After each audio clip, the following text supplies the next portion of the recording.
Bonjour à toutes et à tous et merci de votre fidélité. La vie de quelqu'un, même dans l'abondance, ne dépend pas de ce qu'il possède. L'avidité et la jalousie n'ont pas de place dans le cœur d'un disciple de Jésus. Ne nous laissons pas entraîner sur ce chemin qui durcit le cœur, qui fausse notre relation aux autres, qui masque nos vraies richesses. Vous savez, celles qui font notre dignité de filles et fils de Dieu. Nous serons toujours tiraillés, et plus encore dans nos sociétés de consommation, entre l'être et l'avoir.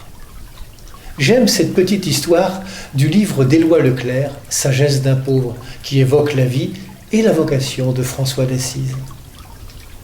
Un jour, un de ses frères vient trouver François pour lui demander un psautier. François bondit vers la cuisine de l'ermitage, y entra, plongea la main dans le foyer éteint, en retira une poignée de cendre et revint aussitôt vers le frère. « Le voilà, ton psautier !» En se disant, il lui frotta le sommet de la tête avec la cendre. Le frère ne comprenait pas, alors François lui dit « Écoute, petit frère, je vais te confier une chose. Lorsque j'étais plus jeune, moi aussi, j'ai été tenté par les livres. J'aurais aimé en avoir. Je pensais alors qu'ils m'apporteraient la sagesse. Mais tous les livres du monde, vois-tu, sont incapables de donner la sagesse. Il ne faut pas confondre la science avec la sagesse. À l'heure de l'épreuve, dans la tentation ou la détresse, ce ne sont pas les livres qui peuvent nous venir en aide, mais simplement la passion du Seigneur Jésus-Christ. Même si nous avons besoin de certaines choses pour vivre dignement et qu'il est légitime de se battre pour elles, prenons soin en même temps de notre vie intérieure.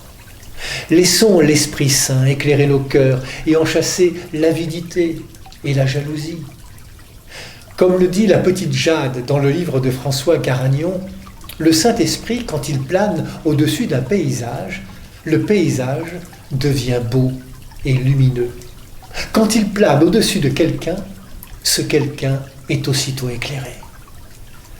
La vie de quelqu'un ne dépend pas de ses richesses extérieures, mais de celles tout intérieures de son cœur. Ce que Dieu regarde n'est pas l'apparence, mais cette richesse intérieure que nous possédons toutes et tous. Prenons soin de cette richesse et de celle des autres. Bonne journée à toutes et à tous.